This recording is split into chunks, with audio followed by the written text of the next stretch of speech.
अस्सलाम वालेकुम नाज़रीन, वेलकम टू द शो बात कारोबार की। मैं हूं आपके मेज़बान नताशा हसीब। नाज़रीन, मार्केट के सेंटिमेंट्स आज हम कह सकते हैं एक ह्यूमंगस परफॉर्मेंस देखी गई। मार्केट के अंदर एक पॉजिटिविटी प्रिवेल हुई। Starting of the day energy ने एक हम कह सकते हैं ना कि बाउंस बैक किया है। मार्केट वेट कर रही थी जिस एनर्जी का, आज फाइनली वही विटनेस की है। 43,500 साइकोलॉजिकल बैरियर से अबव ही मार्केट में काम होता हुआ दिखाई दिया और यही रीजंस देखे गए। इंट्राडे हाई 500 से अबव पॉइंट्स का पंच किया गया और finally 43,900 and so on performances देखी गई। इट मींस के वो विटनेस करने की चीज़ें जो पहले काफ़ी अर्से से एक्सपेक्टेशन थी वो आज फाइनली देखी गई हैं। और इसके साथ साथ अगर बात की जाए परफॉर्मेंस की तो सीमेंट सेक्टर की जो है एक आउट परफॉर्मेंस देखी गई है, साथ साथ जो है कमर्शियल बैंक्स की अच्छी देखी गई है, फर्टिलाइजर्स ने अच्छा परफॉर्म किया है। ओवरऑल जो सेक्टर्स जो ब्लू चिप्स होल्ड करते हैं सेक्टर्स वो काफ़ी हद तक परफॉर्म करते हुए दिखाई दिए। इंटरनेशनली ऑयल प्राइसेस की अगर बात की जाए तो वहाँ से भी एक अच्छी हम कह सकते हैं कि पाकिस्तान के लिए खासकर ग्लोबली जो इंटरनेशनली ऑयल प्राइस में हाइक दिखाई दे रहा था वो वापस अपनी पोजीशंस पे आ रहा है। $100 से नीचे WTI और ब्रेंट क्रूड की परफॉर्मेंस ओवरऑल देखी गई है। इट मींस कि यहाँ पे जो एक फियर फैक्टर दिखाई दे रहा था इन्फ्लेशन के हवाले से या ग्लोबली हो सकता है कि आने वाले दिनों में जो है वो प्राइसेस जो है बढ़ जाएं, तो ये तमाम जो एक सराइयाँ थी वो काफ़ी हद तक फेड आउट होती हुई दिखाई दी और यही रीजन है कि आज के दिन मार्केट ने फाइनली एक ब्रीथ लिया और पॉजिटिविटी प्रिवेल हुई। फर्स्ट सेगमेंट की तरफ चलते हैं।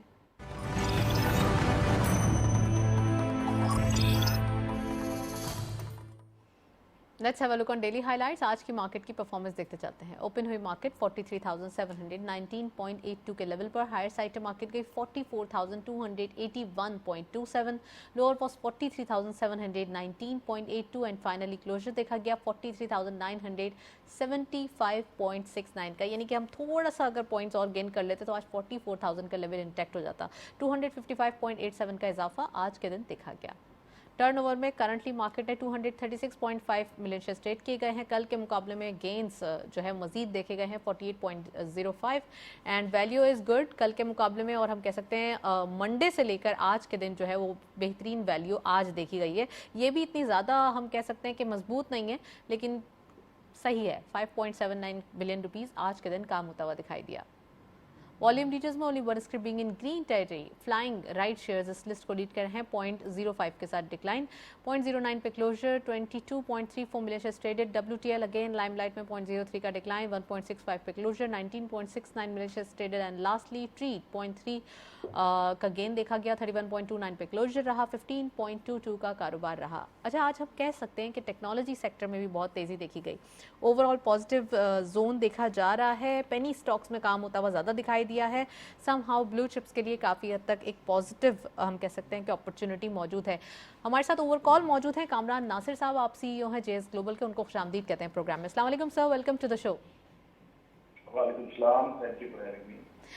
कामरान साहब, यहाँ देखा ये जा रहा है कि मार्केट ने आज फाइनली ब्रीथ ली है। काफ़ी अरसे से ये वेट किया जा रहा था। थोड़ा सा ग्लोबली सर्कमस्टांसेस हमारे साथ जो है वो नेगेटिव दिखाई दे रहे थे। रशिया और यूक्रेन कॉन्फ्लिक्ट था और वेयर एज अगर पाकिस्तान की बात की जाए तो Pakistan is also witnessing some kind of issues, जैसे कि अगर पॉलिटिकल नॉइज़ की बात की जाए या फिर थोड़ा सा हम कह सकते हैं कि फ्रिजाइल पॉलिटिकल सिचुएशन थी।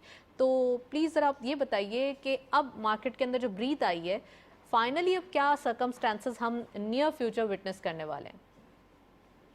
देखिए, सबसे पहले तो ये है कि ऑब्वियसली पाकिस्तान में जो पॉलिटिकल अनरेस्ट है या पॉलिटिकल क्राइसिस जो बिल्ड हुआ है उसका एक इम्पैक्ट मार्केट पे आपने देखा भी है। और जब तक ये सिचुएशन इसका आउटकम नहीं आता तब तक आपको ये चीज कैरी करती नजर आएगी। लेकिन इंटरनेशनल फ्रंट के ऊपर क्योंकि जो टॉक्स हो रही हैं between Russia and obviously Ukraine के दरमियान में, उसमें कुछ पॉजिटिव डेवलपमेंट इस तरह की कि despite everything we are continuing the talks. थोड़ी इंटीग्रेशन नजर आ रही है इंटरनेशनली, उसी की वजह से आपको रिफ्लेक्शन इंटरनेशनल ऑयल प्राइसेस में नजर आएगी। अभी भी कुछ प्राइस लेवल्स पे नहीं आई जहां से उन्होंने बढ़ना शुरू किया था।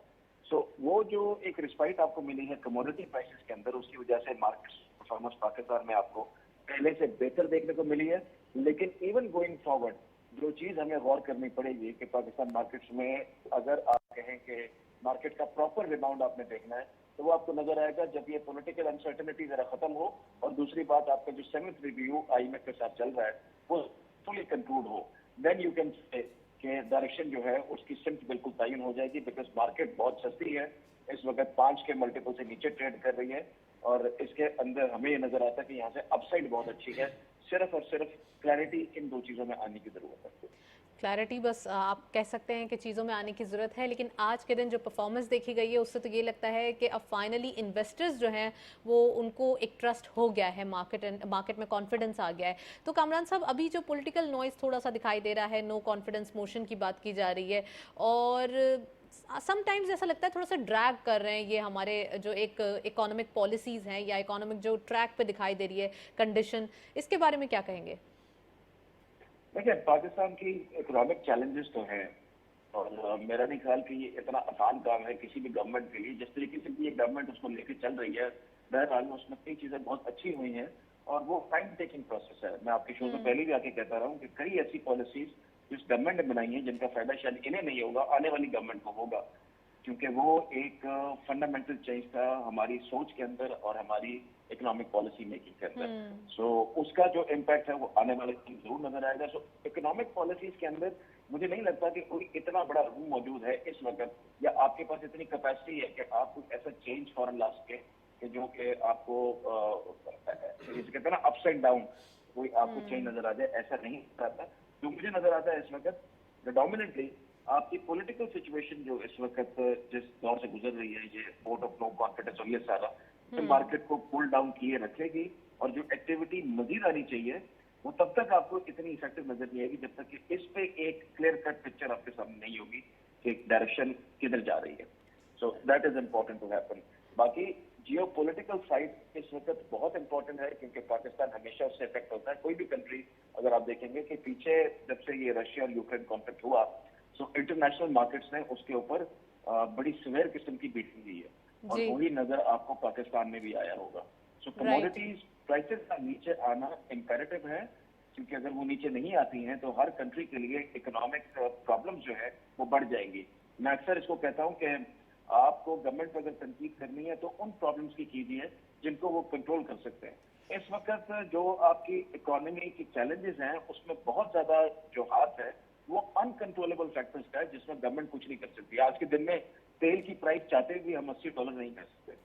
इसी तरीके से जो बाकी कमोडिटीज में कोल हो गया या आपकी जनरल कमोडिटीज में व्हीट एंड इस तरह की चीजें हैं, उनकी प्राइसेस इंटरनेशनली जो चल रही हैं अगर बहुत हाई हैं तो उनका इम्पैक्ट पाकिस्तान में आएगा ही आएगा। अच्छा कामरान साहब, आपने कहा इम्पैक्ट तो आना है कमोडिटी प्राइस का। ओवरऑल अगर मार्केट की बात की जाए तो मैं आपसे वन लास्ट क्वेश्चन करूंगी। मार्केट में वो जो न्यू इन्वेस्टर्स हैं जो बाय ऑन डिप्स के लिए वेट करते हैं, उनको क्या करना चाहिए? और अभी जो मार्केट के सर्कमस्टांसेस चल रहे हैं या अगर ओवरऑल सेंटिमेंट्स जिसको मार्केट जो है वो ज़्यादा बिहेव करती हुई दिखाई दी आज के दिन, क्या एडवाइस करेंगे उन इन्वेस्टर्स को जो ऑलरेडी इन्वेस्ट कर चुके हैं और थोड़े से लोज पे चले गए हैं, और वो इन्वेस्टर जो न्यू आना चाहते हैं मार्केट के अंदर? देखिए, बहुत सिंपल फिलॉसफी है टू बी फॉलोड। जिन्होंने इन्वेस्ट किया हुआ उनको वेट करना पड़ेगा, ठीक है, कि सिचुएशन बेहतर हो। तो जो होल्डिंग पावर पे है इन्वेस्टर, उसको मार्केट में कोई पैनिक करने की जरूरत नहीं है। और जो स्मार्ट इन्वेस्टर है वो इन लेवल से भी बाय करेगा, इससे नीचे गिरेगी तब भी बाय करेगा। उसकी वजह यह है कि आप पाकिस्तान की मार्केट का ट्रेंड देखें कि जब खराब होती हैं या बहुत खराब आपने दौर देखा तो वही 5 से नीचे का मल्टीपल आ जाएगा, जो ही अच्छी होगी 8 के मल्टीपल पर वापस चली जाएगी। जब मार्केट में कुछ ज्यादा फ्रेंजी हो जाएगी तो वो 10 के मल्टीपल से ऊपर चली जाएगी। सो ये तो टाइम बनता है कि जो भी इन्वेस्ट करके वेट कर सके इन सिचुएशन के सॉल्व होने का, क्योंकि बहरहाल इन्होंने सिचुएशन में हल तो होना ही है और मार्केट ने वापस अपनी एक्साइटमेंट भी पकड़नी है और वापस जैसे कहते हैं कि इस क्राइसिस से पहले के जो लेवल्स हैं जहाँ पे मार्केट 8 से ऊपर के मल्टीपल पर ट्रेड करी थी, वहां मार्केट जाएगी। तो इस वक्त जो इन्वेस्ट करेगा सर्टनली वो सक्सेसफुल रहेगा, लेकिन ये ट्रेडर्स मार्केट नहीं है। इसमें जो ट्रेडिंग माइंडसेट से आएगा उसको नुकसान हो सकता है। इन्वेस्टिंग मार्केट है, होल्डिंग पावर हो, इन्वेस्टर मार्केट है जो इन्वेस्ट करके होल्ड करे उसके लिए काफी ज्यादा फायदेमंद होगी। Right, thank you so much Kamran Nasir साहब, आप हमारे साथ मौजूद थे। काफ़ी डिटेल एनालिसिस स्टॉक मार्केट के हवाले से बात की और स्टॉक मार्केट के अंदर वाकई वो इन्वेस्टर कमा के जाता है जो इन्वेस्ट करने के लिए आता है। ट्रेडर हमेशा जो है वो बहुत ज़्यादा आपको एक्सपीरियंस रिक्वायर होता है कि आप उसे डे ट्रेडिंग और उसको जो एक डेली के अप्स एंड डाउन्स है उसको संभाल सके। नेक्स्ट सेगमेंट पे चलते हैं।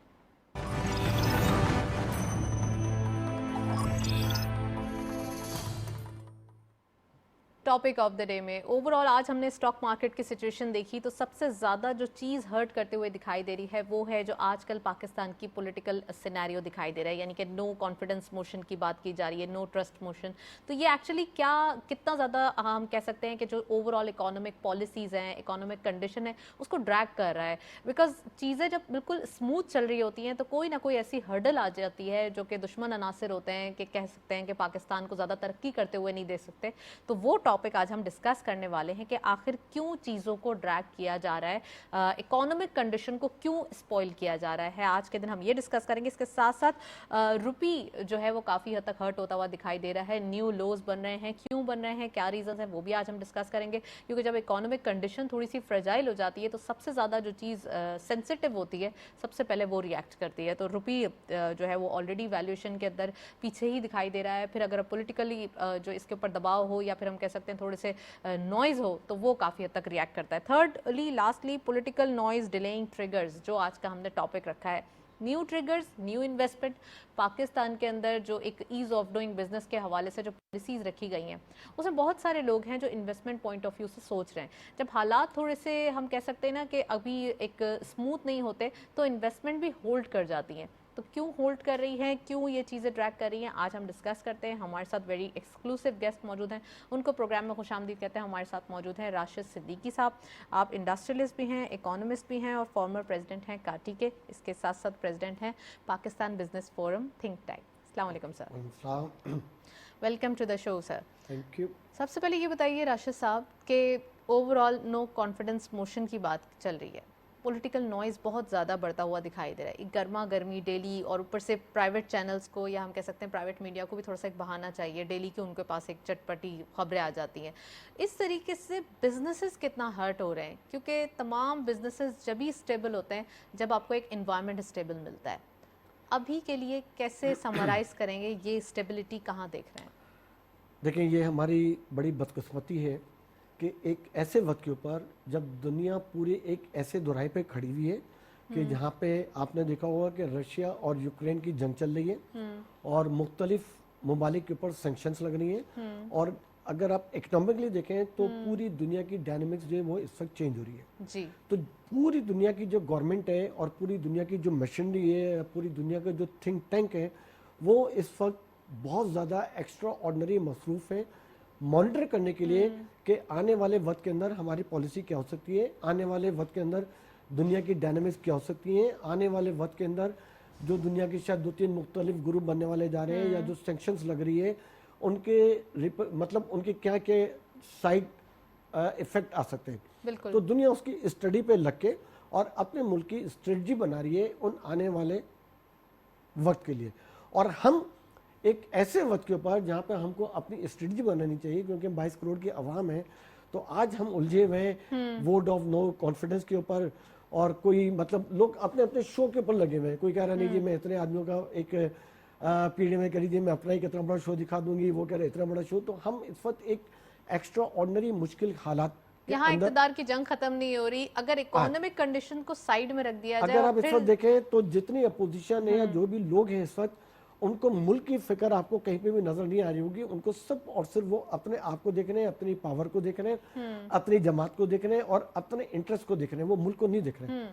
ठीक है, जबकि ये एक ऐसा वक्त था जहाँ पे तब जितनी भी अपोजिशन थी उन सबको अपने तमाम इख्तलाफात को बुला के और गवर्नमेंट के हाथों में हाथ डाल के और गवर्नमेंट को मजबूत बना के गवर्नमेंट के साथ उनका हिस्सा बनते, और आने वाले वक्त के लिए जो इस वक्त जो दुनिया की डायनामिक्स हो रही है, जो जिस हिसाब से वो जो पॉलिटिक्स चेंज हो रही है, वहां पे गवर्नमेंट के साथ बैठ के अपनी एक मुस्तकबिल की प्लानिंग की जाए। जाहिर सी बात है और कि इसका फायदा किसको होता?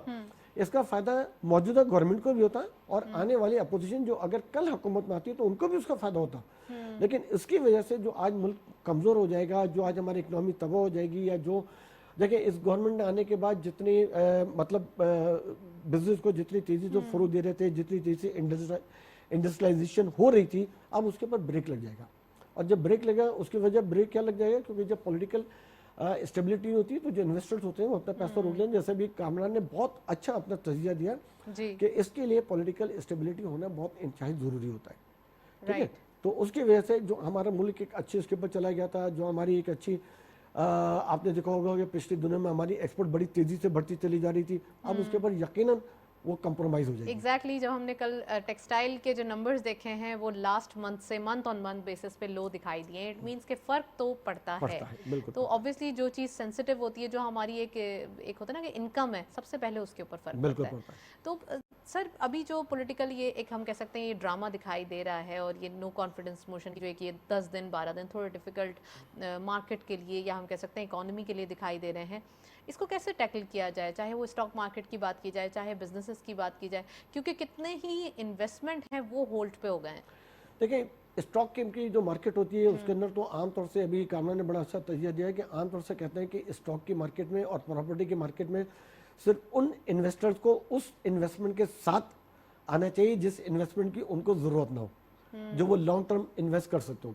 क्योंकि स्टॉक मार्केट और इकोनॉमिक मार्केट जो होती है वो इंतहाई सेंसिटिव होती है। ये दुनिया के मामलात के ऊपर चल रही होती है, ये पाकिस्तान के अंदरूनी मामलात पर चल रही होती है, ये दुनिया में तेल की प्राइसेस के ऊपर चल रही होती है, ये दुनिया में दो बड़े मुल्कों के दरमियान अगर कोई रिफ्ट हो जाए उसके ऊपर चल रही होती है, ये अगर दुनिया में कोई जो बड़े बड़े प्लेयर्स हैं उनकी अगर पॉलिटिकल चेंज हो रही है उसके ऊपर चल रही होती है। तो ये मार्केट तो बहुत इंतहाई सेंसिटिव है। लेकिन इसके साथ साथ हमको जो काम करना चाहिए वो करना चाहिए इंडस्ट्रियलाइजेशन के ऊपर। इंडस्ट्री में जो पैसा लगता है, जब इंडस्ट्रियलाइजेशन में आप जाते हैं तो वो जो मार्केट होती है वो एक बहुत मुस्तहकम मार्केट होती है, और इंडस्ट्रियलाइजेशन के ऊपर जो इंडस्ट्रीज चल रही होती है उनसे जो आपके रेवेन्यू जनरेट हो रहे होते हैं, उनसे जो आपकी एक्सपोर्ट जनरेट होती है वो इतने सेंसिटिव नहीं होते हैं कि किसी एक मुल्क के प्रेसिडेंट के चेंज होने से उसके ऊपर इफेक्ट आ जाए। राइट, चले जी राशिद साहब कंटिन्यू करेंगे, इंडस्ट्रियलाइजेशन पे भी बात करेंगे, लेकिन एक ब्रेक पे जाने चलते हैं, साथ रहिए।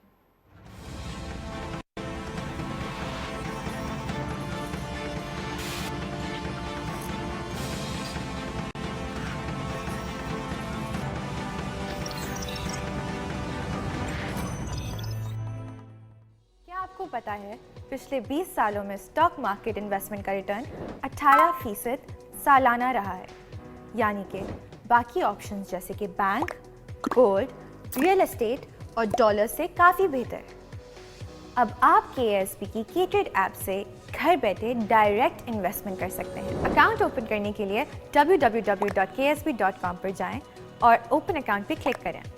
ऑनलाइन फॉर्म में डिटेल्स जैसे कि नाम, एड्रेस, ईमेल और KYC डॉक्यूमेंट्स जैसे कि NIC की कॉपी, प्रूफ ऑफ फंड्स और बैंक स्टेटमेंट अपलोड करें। अब बस K-Trade अकाउंट में पैसे ट्रांसफ़र करें और स्टॉक मार्केट में पाकिस्तान की बेस्ट कंपनीज में बआसानी इन्वेस्ट करें। K-Trade, अब इन्वेस्टमेंट करे हर कोई।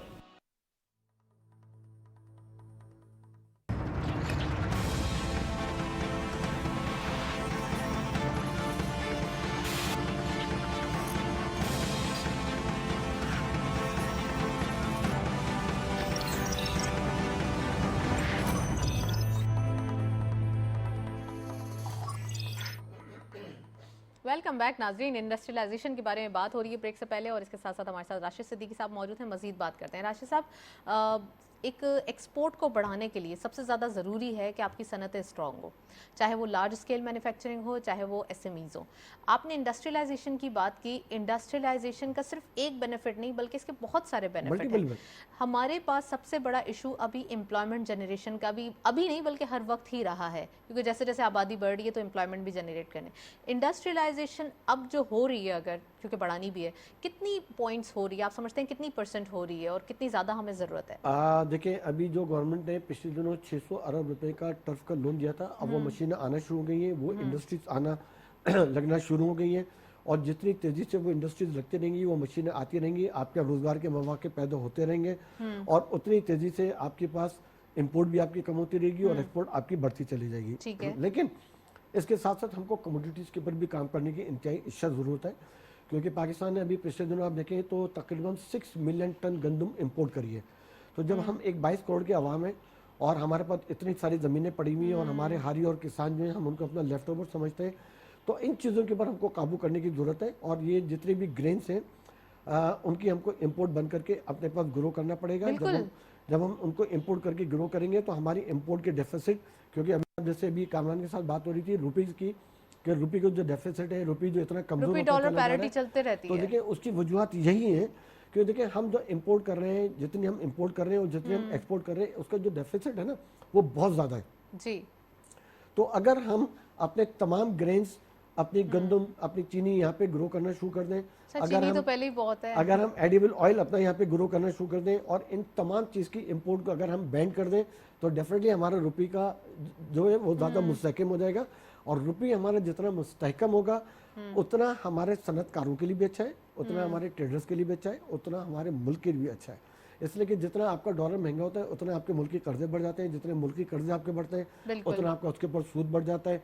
तो हर आने वाले वक्त के ऊपर जब आपकी सूद की IMF की किस्तें जाती है तो आपको उतना डॉलर चाहिए होता है जितना डॉलर हम इंपोर्ट करके एक्सपोर्ट करके कमा भी नहीं होते। तो इसकी वजह से आपका डॉलर जो है वो बढ़ता चला जा रहा है।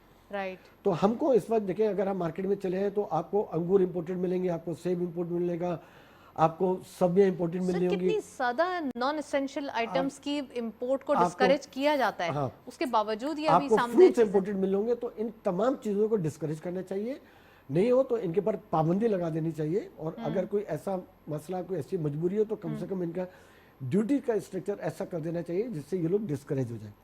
ठीक है, हर आने वाले अगर आप देखें तो हमने जैसे भी हमको 6 मिलियन टन गंदम इंपोर्ट करनी पड़ी।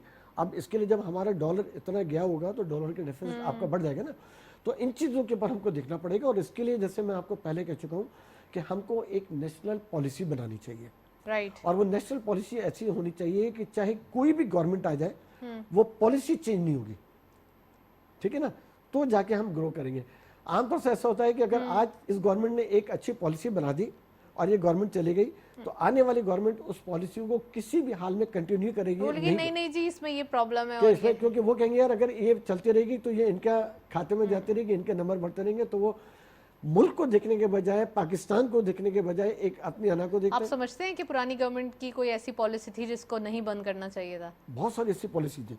देखिए हमारी IT पॉलिसी जब 92 के अंदर माइक्रोसॉफ्ट यहाँ पे आ रहा था तो वो जो आज IT की इंडस्ट्री जो इस वक्त बूम करी है, जिसने इंडिया को बूम दिया है, वो सब माइक्रोसॉफ्ट पाकिस्तान में लगाना चाह रहा था। तो क्यों नहीं लेकिन 92 की जो गवर्नमेंट थी उस वक्त उन्होंने किकबैक ली।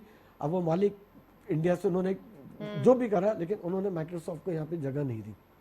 ठीक है ना, जिसकी वजह से जिसका खमियाजा हम आज भुगत रहे। आप ये देखें कि और IT की इंडस्ट्री में कितना बूम दिखाई देता है, उसमें तो कोई ज्यादा इन्वेस्टमेंट भी नहीं है, आपको आप ये सर्विसिंग है देखें बस। कि आप अगर अपने बजट में देखें तो हमारे पेट्रोल की इंपोर्ट का कितना बड़ा हिस्सा है। अगर हम अपनी अंडर ग्राउंड ट्रेनें चला दें तो हमारा ये पेट्रोल तकरीबन समझ लें कि 50% हमारा पेट्रोल बच सकता है। ट्रांसपोर्ट का जो निज़ाम है ना, अगर हम अंडर उसके पर चले, हमारे पास तो कुल भी है ना, हम तो कुल से भी गाड़ी अपना ट्रेन चला सकते हैं ना। ठीक है, तो हमारे बहुत सारे ऐसे कदम हैं जिसको अगर हम उठाएं तो हम उससे अपनी इकोनॉमी को बेहतर कर सकते हैं। सर 3.5-4 साल के टेन्योर में जैसे जो अभी दिखाई दे रहा है गवर्नमेंट का अभी हुआ है, इसके अंदर इतने सारे इनिशिएटिव्स लिए गए हैं। चाहे पॉलिसीज़ की बात करें तो पॉलिसीज़ भी वो बनाई गई जिससे हमें फौरी तौर पे इंस्टेंट रिजल्ट आते हुए दिखाई दिए। चाहे कोविड का चैलेंज देख लें, उसके अंदर हमें कंस्ट्रक्शन पॉलिसी दी गई जिसकी वजह से हम कह सकते हैं कितने ही इंडस्ट्रीज चलती हुई दिखाई दी। अगर हम बात करें अभी इंडस्ट्रियल पॉलिसी की तो अभी प्राइम मिनिस्टर साहब ने सिर्फ 2 वीक्स बिफोर जो है वो पॉलिसी अनाउंस की गई। उसके कितने पर्क्स आ रहे, तो यही रीज़न है कि वो इंस्टेंट जो ये नताइज है ना वो हमें आ गए हैं। तो पहले कोई ऐसा इतना ज़्यादा नहीं दिया गया जिसकी वजह से आज हम इस दोराहे पे खड़े हैं। देखिए बिल्कुल नहीं दिया गया, बल्कि अगर आप बिजनेसमैनों को देखें, सनतकारों को देखें तो उनके हमेशा से 2 से 3 प्रॉब्लम रहे। एक वो कहते हैं जी एक वन विंडो सोल्यूशन आना चाहिए जी, जो अभी ये गवर्नमेंट वीबॉक को ख़त्म करके वन विंडो सोल्यूशन लेके आ रही है। दूसरा हमेशा हमारा हर गवर्नमेंट के साथ जो इशू रहा हमारे रिफंड्स का, वो भी आने के बाद इस गवर्नमेंट ने हमारे रिफंड्स को ख़त्म कर दिया। अगर आप गौर करें तो पिछले 25 साल के अंदर मशीनरी की इंपोर्ट के ऊपर 2 या 3% के ऊपर लोन कभी नहीं दिया गया था। अब की बार दिया गया और जिसका 600 अरब रुपए का लोन दिया गया, जिसकी वजह से इतनी मशीनें आ रही हैं, इतनी इंडस्ट्रीज लग रही हैं, जिसकी वजह से हम ये कह सकते हैं कि आज हमने ऐसा काम करा है कि जिसकी वजह से हमारा आने वाला कल अच्छा हो सकता है। तो जब इतने अच्छे काम हो रहे हैं तो मेरे ख्याल से इस वक्त जो अपोजिशन है उनको अपनी अना को भुला के, और अगर वो सच्चे पाकिस्तानी है, अगर उनको पाकिस्तान से मोहब्बत है, अगर वो पाकिस्तान को आगे तरक्की करते हुए देखना चाहते हैं तो उनको अपनी तमाम जाति अना को ख़त्म करके और गवर्नमेंट के साथ बैठ के उनके हाथ में हाथ डालना चाहिए। और ऐसा वक्त में जिस वक्त पूरी दुनिया से बड़े नाजुक दुराय से गुजर रही है। हमको आने वाले कल की प्लानिंग करनी चाहिए और जो दुनिया की डायनामिक्स चेंज हो रही है उसके ऊपर उनके साथ बैठ और के आपको लगता है वो अपने जाती मफाद खत्म कर मुश्किल देंगे है। ऑन अ लाइटर नोट, क्योंकि है तो काफी मुश्किल, लेकिन अगर उनको करना जरूर चाहिए। उनके कुर्ब जवार में जो लोग हैं आपके तवज्जो से, मैं उनको जरूर मैसेज देना चाहूंगा। अगर वो लोग मेरा मैसेज सुन रहे तो उनको भी मैं कहूंगा कि ये आपका मुल्क है, ये आपकी कौम है, ये आपकी लोग हैं और हम इस एक मुल्क में कौम है, एक हमें कौम मुल्क है के बारे में और सोचना आपने है। इसी मुल्क आज नहीं तो कल आपने इसी मुल्क के अंदर हुकूमत भी करनी होगी ना, क्योंकि सारी जिंदगी तो एक हुकूमत ने नहीं रहना ना। तो अगर आज आप इन इख्तलाफात को भुला के यहाँ पे बैठेंगे तो लोग आपको एक अच्छे नाम से याद करेंगे और बड़ापन दिखाएं लोगों के आप अंदर अपना। आपकी एक अहमियत थोड़ी सी बढ़ जाएगी, ठीक है ना। तो उनको बड़ापन दिखाना पड़ेगा और एक होके पाकिस्तान के लिए सोचना पड़ेगा। बिल्कुल, क्योंकि पाकिस्तान को आगे बढ़ाना है और पाकिस्तान के लिए ही सब कुछ है। हम सब पाकिस्तान से ही हैं, तो हमें सबसे पहले पाकिस्तान के बारे में ही सोचना होगा। सर, पाकिस्तान की बात हो रही है और ओवरऑल जो है वो एक इकोनॉमिक पॉलिसीज़ की जो है बात चल रही है। इकोनॉमिक पॉलिसीज़ अब राइट ट्रैक पे दिखाई जा रही हैं। इंडस्ट्रियलाइजेशन की आपने बात की स्टार्ट में, इंडस्ट्रियलाइजेशन की जो पॉलिसी आई है, सबसे ज़्यादा की नोट्स आप समझते हैं क्या पॉलिसी के अंदर रखे गए जिससे फ़ायदा आने वाले दिनों में मल्टीप्लाई होते हुए दिखाई देगा? देखिए, इन्होंने सबसे पहले तो एक वन रेजोल्यूशन लेके आ गए। जो एक्सपोर्टर होते थे उनको हर साल अपना एक ऑडिट कराना पड़ता था मैन्युफैक्चरिंग बॉन्ड लेने के लिए। उसकी उन्होंने मुद्दत बढ़ा के 3 साल कर दी। फिर एक उसकी एक नई पॉलिसी लेके आए कि 3 साल तक तो आपका ऑटोमेटिक रिन्यूअल हो जाएगा और उसके बाद हर साल आपका ऑटोमेटिक इन्होंने ऑनलाइन कर दिया कि आपका रिन्यूअल हर साल होता चला जाएगा, ठीक है। इसी तरह से अभी ये 3 से 4 मुख्तलिफ इकोनॉमिक जोन्स लेके आए। उन इकोनॉमिक, देखिए अगर आप गौर करें तो पिछले 25 साल में कोई स्पेशल इकोनॉमिक जोन नहीं आया था जी, ठीक है। अभी ये नेशनल इंडस्ट्रियल पार्क लेके आए अपना बिन कासिम के ऊपर, कॉरंगी क्रीक के अंदर एक नेशनल वो लेके आए अपना इकोनॉमिक जोन। इसी तरह से ये पाकिस्तान के दूसरे 3 शहरों के अंदर मुल्क शहरों में और लेके आए। तो टोटल 5 से 6 पूरे पाकिस्तान के अंदर 6 नए स्पेशल इकोनॉमिक जोन आए, जिसके अंदर उन्होंने कहा है कि जब आप अपनी इंडस्ट्रीज लगाएंगे तो आपको 5 साल की टैक्स की छूट है और इवन जो मशीनें टैक्स हॉलिडे और जो मशीनें आप इंपोर्ट करेंगे उन मशीनों पे 0 ड्यूटी है। वाओ, ठीक है। तीसरा इन्होंने क्या करा है कि ये मैंने आज से कोई 2-3 साल पहले या 1.5 साल पहले आप ही के प्रोग्राम में 3-4 दफा प्रपोज किया था कि जो आपकी एमनेस्टी स्कीम आती है वो आप ऐसी एमनेस्टी स्कीम नहीं दें कि अगर आप इतना पैसा लेके आगे तो आपका इतना पैसा वाइट होएगा। इस दफा एक स्कीम ऐसी आई है कि वो कह रहे हैं कि अगर आप इतना पैसे लेके आके इंडस्ट्री में लगाते हैं तो आपको 5% के अंदर वो आपकी फुल एंड फाइनल सेटलमेंट हो जाएगा। ये सारे वो कदम है जिसकी वजह से आपका इंडस्ट्रियलाइजेशन होगी और आपका आने वाला कल बहुत पॉलिसी अच्छा मेकर्स जो है वो अब बोलते हैं आप में से उठकर आए हैं और फिर वो पॉलिसी बना रहे हैं। और तीसरी अच्छी बात क्या है कि उन स्पेशल इकोनॉमिक जोन्स के अंदर जो ये प्लॉट दे रहे हैं वो बहुत ही नॉमिनल रेट के ऊपर दे रहे हैं और 2 साल की तकरीबन जो टोटल पेमेंट का जो ब्रेकअप है, if I am not wrong, तो कम से कम 1 साल का है। तो टोटल अगर आप देखें तो 1 से 1.5 साल के अंदर आपका पेमेंट का ब्रेकअप है और प्राइसेस भी उन इकोनॉमिक जोन के अंदर जो प्लॉट है उनकी कॉस्ट बहुत कम है। तो मुझे अपना मेरा जाती ख्याल ये है क्योंकि मैं एक सनतकार हूँ और हमारा आपस में बहुत उठना बैठना होता रहता है, हम डिस्कस करते रहते हैं। तो इसके अंदर जो इन्वेस्टर थे जिनके पास पैसे पड़े हुए थे और जो पाकिस्तान में पैसा नहीं लाना चाहते थे, आज वो लोग भी बाहर से अपना पैसा लेके आ रहे हैं और इंडस्ट्रीज के अंदर पैसा लगा रहे हैं। तो मेरे अपने ख्याल से इस पॉलिसी की वजह से पाकिस्तान का आने वाला कल बहुत अच्छा होगा और जो हमारी इंडस्ट्रीज होंगी वो आने वाले कल के ऊपर बहुत अच्छी बूम करेंगी। राशिद साहब, ये जो अभी पॉलिसी दी गई है तो ये 2 वीक्स बिफोर जो इंडस्ट्रियल पॉलिसी अनाउंस की गई है, ये सारे उसके की नोट्स हैं? नहीं, ये जो आपका इकोनॉमी, देखिए ये गवर्नमेंट जब से आई है ना, अगर मैं आपको मरहलावार बताऊं तो जब गवर्नमेंट नई आई थी तो विद इन 6 मंथ ये 2 सिस्टम लेके आए थे। एक तो उन्होंने कहा था कि भी जिसके रिफंड जितने हैं वो सारे रिफंड उनको दे दिए जाए। तो उसके बाद जो हमारे सेल टैक्स के रिफंड होते थे उसको ये रियल टाइम लेके आ गए कि आप रियल टाइम पे ऑनलाइन उसको फाइल करेंगे और एट द सेम टाइम वो रिफंड आपके अकाउंट के अंदर आ जाएगा। ठीक है। तो उसकी वजह से आप देखें कि जो एक्सपोर्टर थे, जो सनतकार थे, उनका एक इतना अच्छा कॉन्फिडेंस डेवलप हुआ कि उसका 1 साल के अंदर आपके पास रिजल्ट ऐसा आया है कि उस 1 साल के अंदर आपकी जो एक्सपोर्ट थी वो बढ़ना शुरू हो गई। गवर्नमेंट के पास दोबारा चैलेंज आ गया कोविड का अगले साल ही। ठीक है। जब कोविड के चैलेंज आया तो उस वक्त भी आप देखें कि गवर्नमेंट ने जिस तरह से सनतकारों को पैसे दिए, सर जोड़ के बैठे और सारे बैठे और जिस तरह से हमारी फोर्सेस ने हमारे यहाँ कोविड को कंट्रोल करा, वो समझ लें कि एक्स्ट्रा ऑर्डिनरी अच्छा काम करा। हमने पूरी दुनिया के जितने मामला थे उसको जब हमने कंपेयर करा तो मैं समझता हूँ कि पाकिस्तान ने उसके अंदर बेस्ट रोल अदा करा और कोविड के असरात पाकिस्तान के अंदर कम से कम वो लेके आए। उसके बाद इकोनॉमिक जोन के अंदर इन्होंने जो 2 से 3 साल पहले जब इकोनॉमिक जोन लेके आए, अब उस इकोनॉमिक जोन के अंदर लोगों ने जब प्लॉट खरीदना शुरू कर दिए, उसके लिए उन्होंने मशीनें खरीदना शुरू कर दी। उसके अगले साल फिर ये टर्फ का लोन लेके आ गए जो उन्होंने 600 अरब रुपए का डिसबर्स करा, अब उसकी मशीनें आना शुरू हो गई। अब रिसेंटली जो अभी 2 हफ्ते पहले उनकी जो इकोनॉमिक पॉलिसी आई है, तो ये तसलसल जो है ये इस बात का सबूत है कि गवर्नमेंट इसमें एक्स्ट्रा ऑर्डिनरी बहुत ज़्यादा संजीदा है कि आने वाले वक्त में हम सनतकारों को, एक्सपोर्टर्स को और मैन्युफैक्चरर्स को हम कैसे बूस्ट दें और कैसे हम अपनी पैदावारी जो वो है प्रोडक्शन है उसको बढ़ाएं, हम उसको कैसे बढ़ाएं, क्योंकि जितनी हमारी पैदावारी प्रोडक्शन बढ़ेगी उतनी हमारी इंपोर्ट कम होगी और उतनी हमारी एक्सपोर्ट ज्यादा होगी। सर आपने कहा प्रोडक्शन एफिशिएंसी बढ़ानी पड़ेगी, हमारे यहाँ एम्प्लॉयमेंट जनरेट हो जाएंगे और industrialisation is the only solution कि ये सब चीज़ें जो है वो बेहतर हो सकें। इसके साथ साथ हमारे पास जो सेक्टर हैं, आप समझते हैं कि जो पहले आप अक्सर जो है वो हमारे प्रोग्राम में ही बताते थे कि 5 सेक्टर हैं, उनको ना देखें सबको देखें, तो मेरे ख्याल में अब तो आपकी ये शिकायत दूर हो गई होगी। ये शिकायत मेरी अभी भी दूर अच्छा अभी भी है, ये इसलिए अभी भी मेरा दूर क्वेश्चन नहीं रह जाएगा इसलिए वो हुई क्योंकि अभी भी जो पॉलिसी आई है बहुत अच्छी पॉलिसी है और ये तकरीबन हर बिजनेसमैन के लिए पॉलिसी है कि जो पैसा ला रहा होगा, जो इंडस्ट्री लगा रहा होगा, जो इकोनॉमी में लगाएगा उसके लिए। लेकिन एक्सपोर्ट पॉलिसी जो है वो अभी भी इन 5 सेक्टर पर महदूद है। लेकिन मुझे यकीन है कि जैसे इन्होंने अभी वन विंडो सोल्यूशन लेके आ गए हैं, वी वॉकरों को खत्म कर रहे हैं, तो बहुत जल्दी इसके ऊपर भी इंशाल्लाह ताला मुझे यकीन है कि काम हो जाएगा और आने वाले वक्त के अंदर आप देखिएगा कि इनके असरात अच्छे होंगे।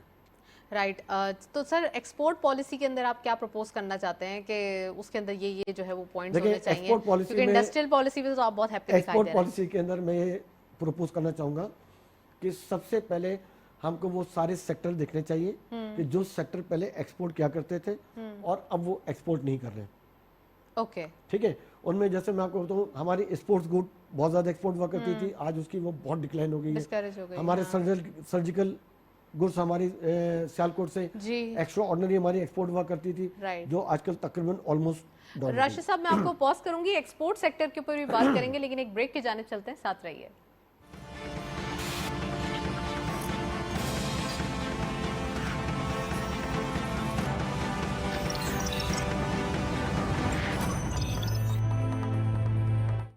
क्या आपको पता है पिछले 20 सालों में स्टॉक मार्केट इन्वेस्टमेंट का रिटर्न 18% सालाना रहा है, यानी कि बाकी ऑप्शंस जैसे कि बैंक, गोल्ड, रियल एस्टेट और डॉलर से काफ़ी बेहतर। अब आप KSB की K-Trade ऐप से घर बैठे डायरेक्ट इन्वेस्टमेंट कर सकते हैं। अकाउंट ओपन करने के लिए www.ksb.com पर जाएं और ओपन अकाउंट पर क्लिक करें। ऑनलाइन फॉर्म में डिटेल्स जैसे कि नाम, एड्रेस, ईमेल और KYC डॉक्यूमेंट्स जैसे कि NIC की कॉपी, प्रूफ ऑफ फंड्स और बैंक स्टेटमेंट अपलोड करें। अब बस K-Trade अकाउंट में पैसे ट्रांसफ़र करें और स्टॉक मार्केट में पाकिस्तान की बेस्ट कंपनीज में बआसानी इन्वेस्ट करें। K-Trade, अब इन्वेस्टमेंट करे हर कोई।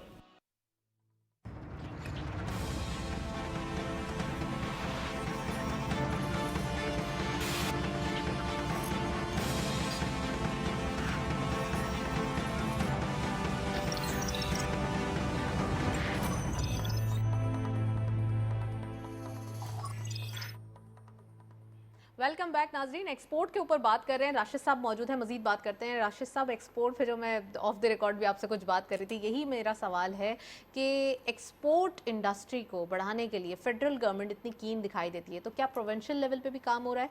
One and second thing is that कि टिडैप का क्या रोल है? टिडैप क्यों इतना ज़्यादा स्लीपिंग पिल खाकर जो है वो थोड़ा सा नजर आता है? इसके अंदर हमको सबसे पहले तो जो है ना इससे बाहर निकलना चाहिए कि वफाक क्या कर रही है और सूबा क्या कर रहा है। ठीक है, क्योंकि हम तो जब मुल्क चला रहे हैं तो हमारा वफाक जो होगा उसकी ये जिम्मेदारी बनती है कि अगर सूबे नहीं कर रहे तो उन सूबों को भी थोड़ा सा अपने साथ कॉन्फिडेंस मिले, उनके साथ बैठे और इन मामलों को देखें कि हमारी क्या क्या स्ट्रेंथ है जिसको हम अभी इस्तेमाल नहीं कर पा रहे।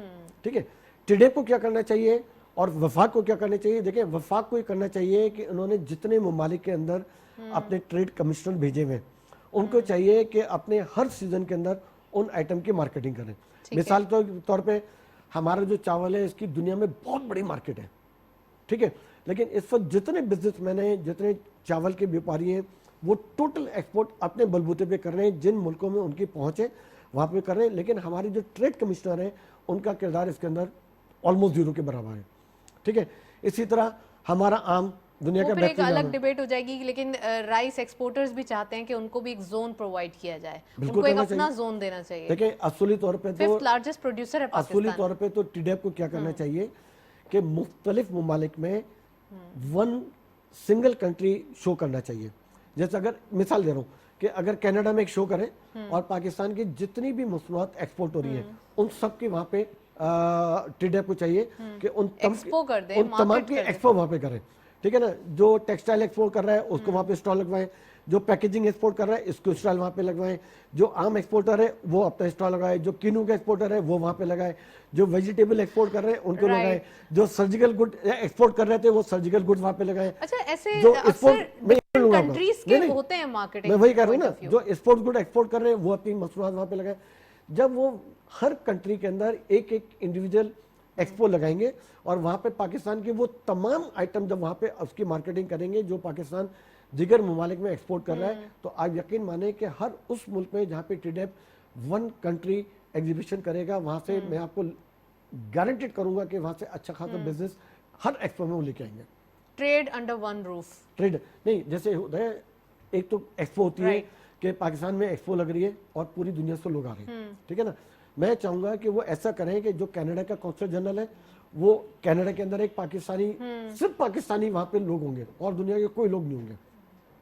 ठीक है ना, तो वहां पे पाकिस्तान का आम होना चाहिए, वहां पे पाकिस्तान का कीनू होना चाहिए, वहां पे पाकिस्तान की कॉटन होनी चाहिए, चले सर, वहां exhibition पाकिस्तान की पे भी टेक्सटाइल बात होनी करते हैं। चाहिए, वहां पाकिस्तान के स्पोर्ट्स गुड होने चाहिए, वहां पे Right, पाकिस्तान की पैकेजिंग होनी चाहिए, जितने भी सेक्टर एक्सपोर्टर है सारे वहां पे होने चाहिए। सर एग्जीबिशन पे भी बात करेंगे और मैं आपसे करेंसी पे भी बात करना चाहूंगी, लेकिन ये नेक्स्ट सेगमेंट देखते चलते हैं।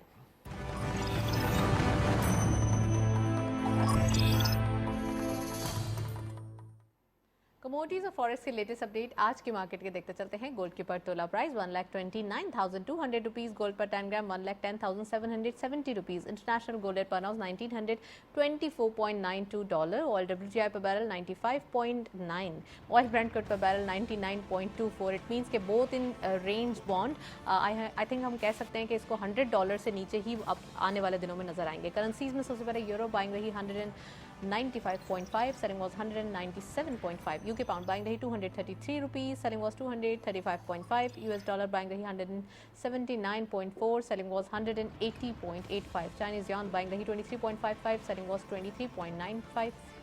Saudi Riyal buying rahi 47.2, selling was 47.9. UAE dirham buying at 48.7, selling was 49.4. Kuwait dinar buying rahi 481.85, selling was 484.35. And lastly, Omani Riyal buying rahi 392.85, selling was 394.88. ये था फॉरेक्स और कमोडिटीज का latest update. Overall oil prices range bound दिखाई दे रहे हैं, जैसा कि मैंने पहले कहा कि नियर फ्यूचर हमें दिखाई नहीं दे रहा कि ये $100 को क्रॉस करे, और ये बहुत अच्छा होगा पाकिस्तान के लिए और लोकल मार्केट के लिए जैसे जैसे ऑयल प्राइसेस नीचे आ जाए। ईएनपी सेक्टर के लिए तो हम नहीं कह सकते, लेकिन ये कि पाकिस्तानी बीइंग पाकिस्तानी ये अच्छा हो जाएगा कि ऑयल प्राइसेस कम हो जाएं तो लोकल मार्केट पे फर्दर इम्पैक्ट नहीं आएगा, क्योंकि हमें सब्सिडाइज रेट मिला हुआ है प्राइम मिनिस्टर साहब का रिलीफ पैकेज की वजह से। जो 10 रुपये की सब्सिडी दी गई है उसका एक जो एक हम कह सकते हैं ना वेटेज है, इसका जो सब्सिडी का वेटेज है वो ज़्यादा बढ़ते हुए दिखाई दे रहा है। तो होप फॉर द बेस्ट कि आने वाले दिनों में जो ऑयल प्राइसेस हैं वो कम हो जाएं। और इसके साथ साथ अगर डॉलर की बात की जाए तो यहाँ पे न्यू लोज दिखाई दे रहे हैं। वैल्यूएशन की बात हो रही है तो राशिद साहब से पूछते हैं, राशिद साहब आप एग्जीबिशंस की बात कर रहे हैं, अगेन हम दूसरे मुल्क में एग्जीबिशन करके न्यू मार्केट सीख करते हैं तो हमारे मुल्क में ऑब्वियसली करेंसी की वैल्यूएशन है वो बढ़ते हुए दिखाई देगी, लेकिन आप एग्जीबिशन की जो एक अनाउंसमेंट बता रहे हैं ये ट्रेड अंडर वन रूफ होगी या फिर वो मार्केट जो अभी तक हमने कैप्चर नहीं की है आप उसके लिए पर्क्स जो है वो ऑफर कर रहे हैं? देखिए मैं तो उसके लिए ऑफर कर रहा हूँ कि जिन जिन ममालिक के अंदर हमारे कौंसल जनरल्स बैठे हुए हैं और जिन जिन ममालिक के अंदर हमारे ट्रेड कमिश्नर बैठे हुए हैं जी, उन ममालिक में तो हमको इमीडिएटली ये काम करना चाहिए। ये तो पहले ही कह दिया गया ना कि जो एम्बेसडर्स हैं वो अब इकोनॉमिक एम्बेसडर्स होंगे। देखिए अभी अगर आप गौर करें तो पाकिस्तान में बहुत सारे ऐसे ममालिक हैं जिनके एम्बेसडर्स नहीं है, जिनके कौंसल जनरल्स नहीं है, जिनके ट्रेड कमिश्नर नहीं है, और इन्होंने यहाँ पे ऑनरी कौंसल जनरल बनाए हुए हैं, और जो ऑनरी कौंसल जनरल हैं वो पाकिस्तान के हैं, उसके बावजूद वो उन ममालिक की प्रोडक्ट को यहाँ पे मार्केट कर रहे होते हैं। जी, तो हमने कम से कम जिन ममालिक में अपने कौंसल जनरल बैठे हुए हैं भेजे हुए हैं, हमने जिन ममालिक में अपने ट्रेड कमिश्नर भेजे हुए उन ममालिक में टीडेफ को चाहिए कि उनके साथ एक पूरा जेवी करे और उनके साथ बैठ के अपने एक प्लानिंग करें और उन तमाम ममालिक में पाकिस्तान की उन तमाम मसनूआत की एक एग्जीबिशन अरेंज करें कि जिनके अंदर पाकिस्तान के वो तमाम आइटम जो एक्सपोर्ट होते हैं वो उसके अंदर लगे। वो अच्छा ये काम दूसरे ममालिक पाकिस्तान में कर रहे हैं। करते हैं अक्सर, हम देखते हैं डिफरेंट कंट्रीज की होती है। कॉन्सुलेट जो है वो पिछले 5 साल से आपका कौन सा होटल है ये जी प्राइवेट होटल है, 5 स्टार होटल है, उसके अंदर ये 5 साल से जो है ना अपनी एक एग्जीबिशन करते हैं और उसके अंदर श्रीलंका की चाय, श्रीलंका की जितनी चीज़ें वो तमाम उसके वहाँ पर करते हैं और यकीन माने कि जो पाकिस्तान बिजनेसमैन है उसका फ़ायदा उठाते हुए वो चीज़ें श्रीलंका से इम्पोर्ट कर रहे होते हैं। राइट। जबकि उनके पास क्या चीज़ है, एक या दो चीज़ होंगी। हमारे पास क्या चीज़ है, हमारे पास कॉटन है, हमारे पास टेक्सटाइल है, हमारे पास सर्जिकल गुड्स है, हमारे पास स्पोर्ट्स गुड्स है, हमारे पास इलेक्ट्रॉनिक्स का हमारे पास राइस है, हमारे पास मैंगो है, हमारे पास बहुत चीजें, डेयरी प्रोडक्ट्स हैं बहुत सारी, हमारे पास बहुत चीजें मार्केटिंग।